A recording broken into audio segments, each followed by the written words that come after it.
Choosing when to do a Roth conversion is a little bit like choosing when you do your morning commute. Particularly in Knoxville, where we live, I-40 can be a nightmare at some times, and it can be much better at other times.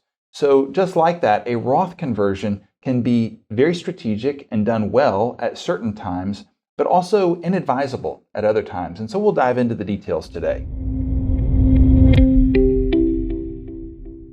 All right, so Spencer, we're going to talk about Roth conversions today. But before we do that, we want to kind of rewind just a little bit and overview those types of accounts so that we know what we're doing in a Roth conversion. So you want to just talk us through a little bit about those retirement investment accounts? Well, as we know, there's two certainties in life, death and taxes.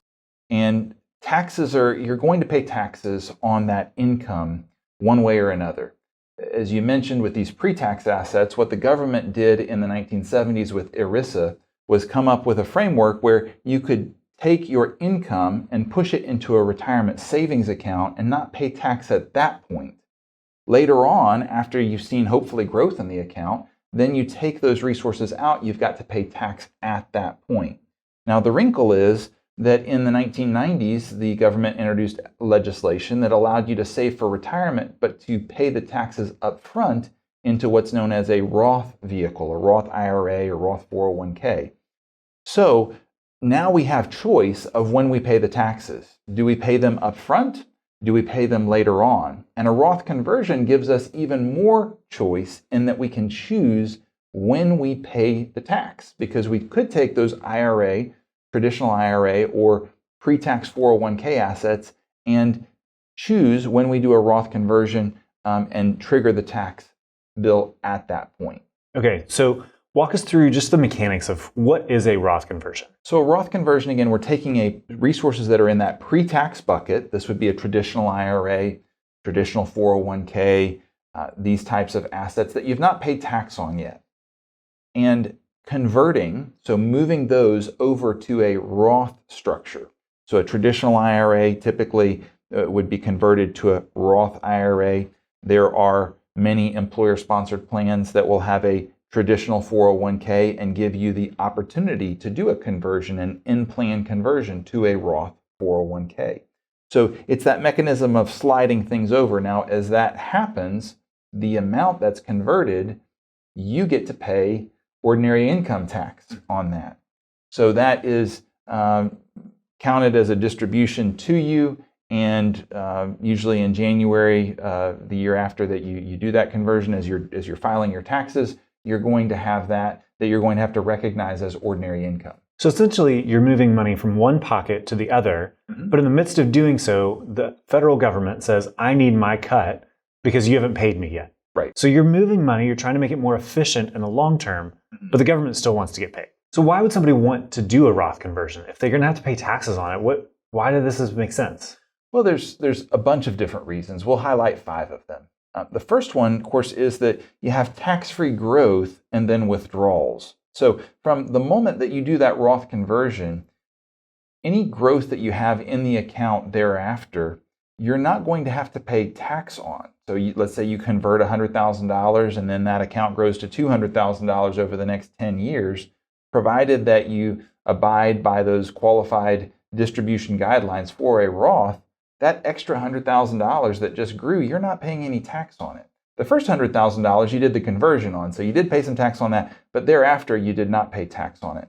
So what this allows you actually is the capacity, if you want to be a little bit more aggressive in your Roth investments, hoping that the long-term growth will be greater. So, if we kind of think about a scenario where we have half resources in a pre-tax environment, half in the Roth, and maybe our big picture asset allocation is half in stocks and half in bonds, we might want to have far more than half of the Roth filled up with stocks that are going to be more growth oriented, and more than half of the traditional IRA filled up with bonds, because any gains that we get there, we're going to pay some taxes on. So there's ways that we can have that flexibility, that we can really look at that growth that we get that's tax-free in the Roth that can be advantageous to it. Yeah.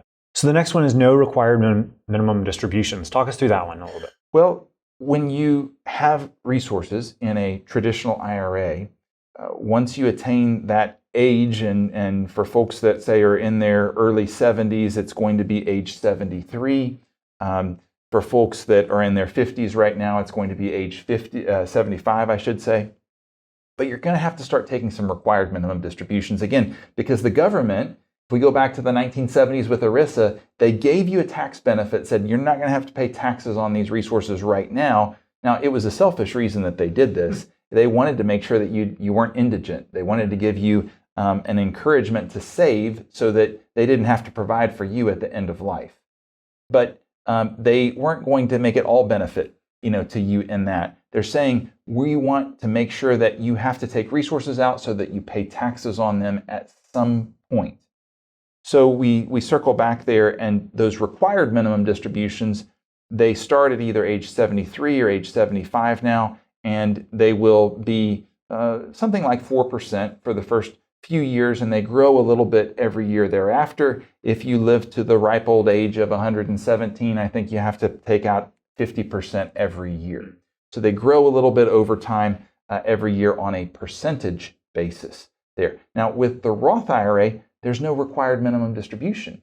So you do that conversion, you pay your tax, and the government says, okay, well, we've got what we came for, here. You're not going to have to take out a required minimum distribution. In fact, you could take out no distribution until you pass away and then pass those resources on to your heirs, and then they've got their own schedule that they've got to take distributions at. Yeah.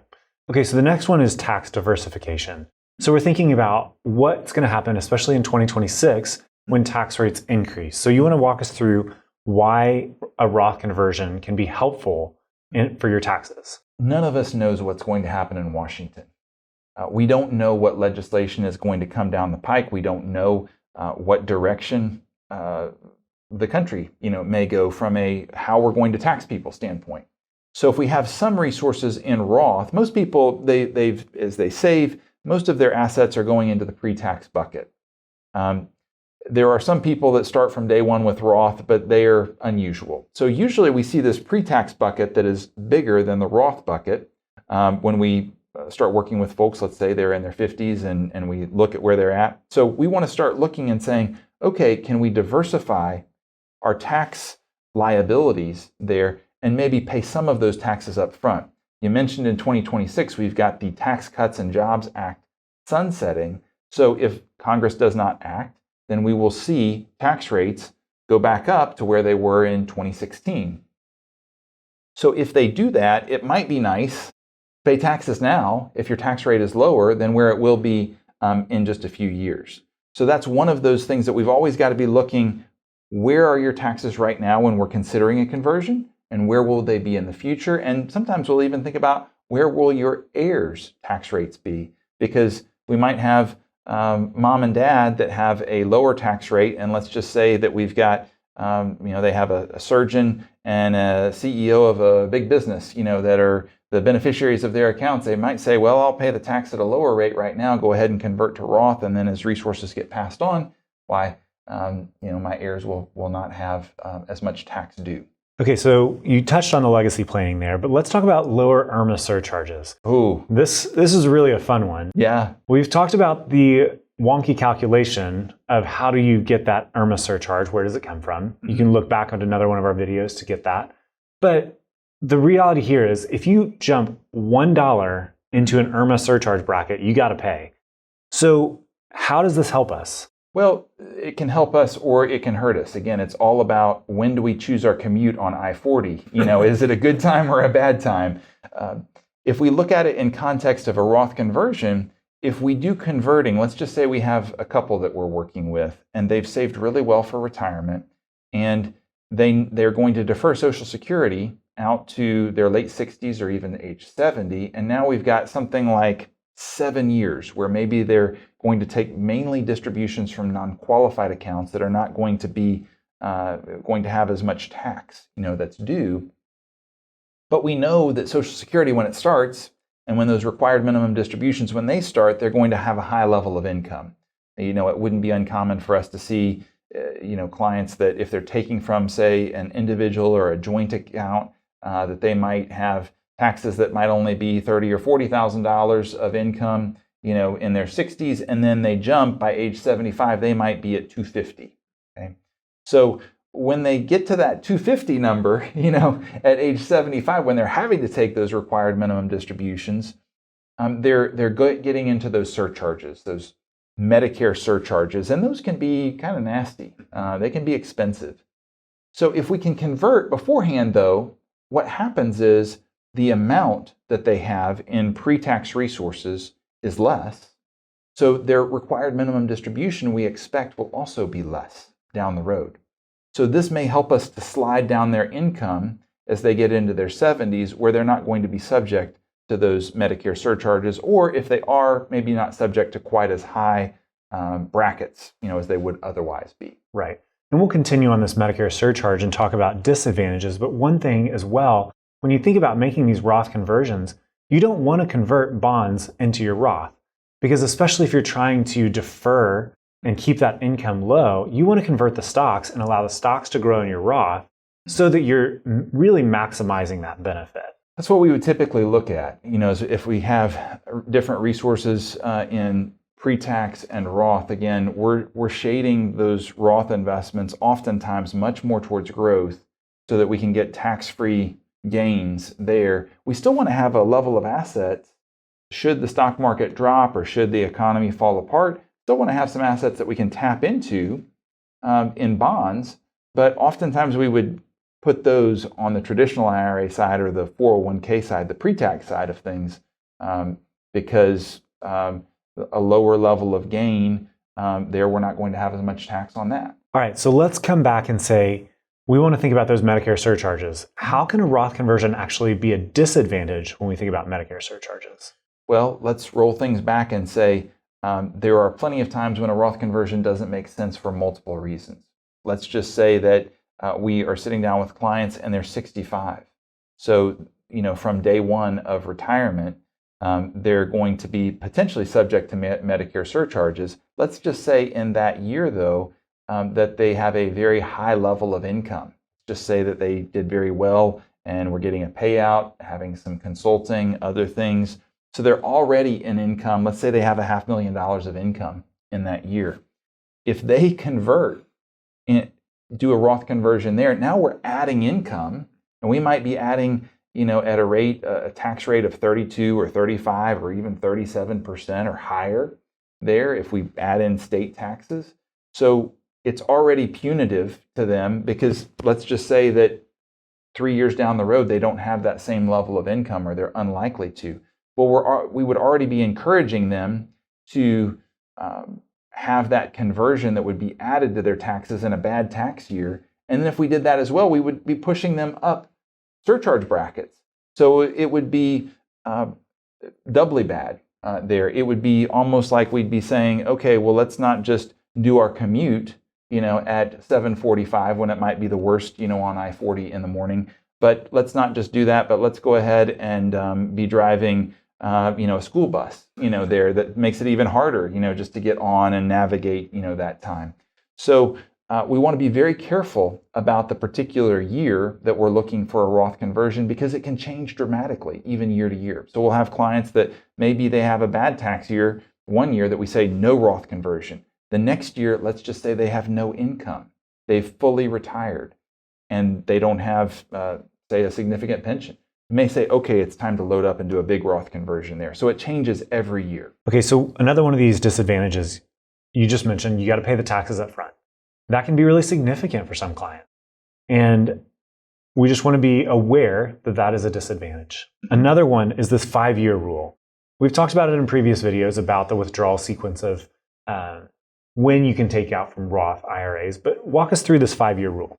Well, there's actually multiple 5-year rules. So one 5-year rule is that the Roth has got to be set up for at least 5 years to take out gains in a qualified way. So you got to be at least age 59 and a half to take out the gains, and you need to have had the Roth open for at least 5 years. You can always take out the principal. So let's just say, your Roth has, you've put in $50,000 to your Roth over time, and it's grown to $100,000. Again, you could take a distribution of the amount that you've contributed, that first $50,000, without penalty at any point. But the gains, we've got to be careful with. because you've got to be at least age 59 and a half, and you need to have had the Roth open for 5 years. Now, the Roth conversion 5-year rule is actually even a little bit more nuanced in that you need 5 years from the conversion amount time before you take out any of those gains. So let's say you do a conversion, and let's say you're 67. You do a Roth conversion of $100,000. That $100,000, if you don't have any other Roth assets, if it grows to $200,000, you've got to wait 5 years on that conversion amount there from the gains from it. Otherwise, again, it's a distribution that is not qualified and would incur more taxes. Okay, so let's talk about a negative effect that Roth conversions can have on Social Security. When is this going to come about? Well, the negative effect that Roth conversions could have on Social Security could be that Social Security is taxed in its own kind of wonky way. You know, there's provisional income, and if you want to dive into our videos, I mean, they are scintillating on Social Security taxation. We've made some of those. Feel free to dive in to kind of understand things there. There are certain circumstances where a client can have pretty significant Social Security income and pay zero tax on it. So let's say you're a married couple who files taxes jointly there, and you have no other income, and you're getting $60,000 of Social Security. That would mean your provisional income's $30,000. If all that's true, you're probably not paying anything in tax, federal tax at least, on that Social Security. So with that, we might not want to do Roth conversions just because we would be adding to taxes. Even though the federal tax level is fairly low, we would be adding in not just the amount that we're converting, but we also would be bringing in some of that Social Security income to be taxed. We've got to be careful about that because sometimes it still makes sense to do it. We have a little bit of extra tax that's applying to Social Security, but sometimes it doesn't because we're kind of taxed at a one or almost 2 times level, 1.8 times level, because in some circumstances, for every dollar that we increase our taxable income, we're bringing 85 cents of Social Security income into that tax equation as well, which can be fairly negative. Okay, so the last one, you kind of talked about this when we started the conversation on the disadvantages, but talk us through what happens if there's a drop in your tax bracket in retirement. How could a Roth conversion be disadvantageous in that situation? Well, let's just say that you're at a point where you've saved for retirement, but haven't saved a ton for retirement, and you have high level of income the last few years of retirement, and let's just say that you're in a marginal tax bracket that might be 32 or 35 or 37. And we look into retirement and we say, well, between Social Security, pension, the investment assets that you'll withdraw, maybe you'll only be at the 15% marginal tax level.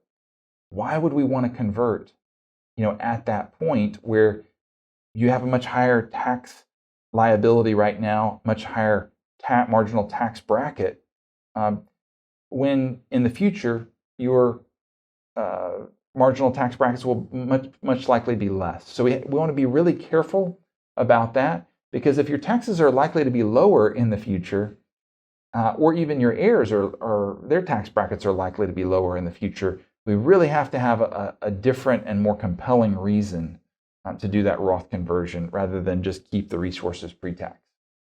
All right, so Spencer, we're going to pose a couple questions to you that are just some questions that we've gotten from clients in the past. First one, can I reverse a Roth conversion if I decided that this was a bad idea?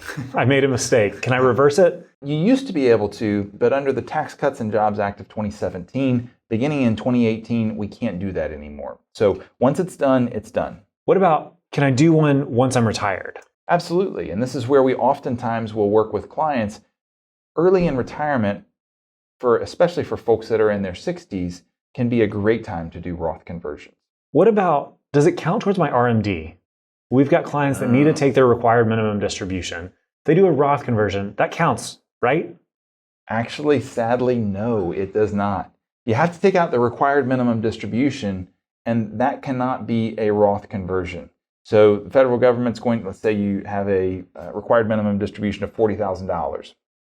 Federal government will still let you do a Roth conversion, but you got to take out the $40,000 first, and then you can convert resources after that. So if you wanted to convert another $50,000 after that, why your total taxable income from those two pieces would be $90,000, but you're only getting to convert $50,000. The other $40,000 has to slide to your bank account, or you could do something like a qualified charitable distribution or other kinds of things like that. All right, so the last question, do I have to convert my entire IRA or 401k into a Roth? When you consider a Roth conversion, it can be very, very specific in terms of the amount. So the quick answer to that is no, you don't have to do the entire amount. And usually as we work with clients, we're looking at a specific number that is typically we're trying to keep out of Medicare surcharges or keep away from certain tax brackets there. So it tends to be a very specific number that we're targeting as we do those conversions. Well, Spencer, thanks for walking us through Roth conversions. The reality here is every client's financial life is different. Every individual's life is different. And so when we think about Roth conversions, there's a lot of pieces that we really need to consider.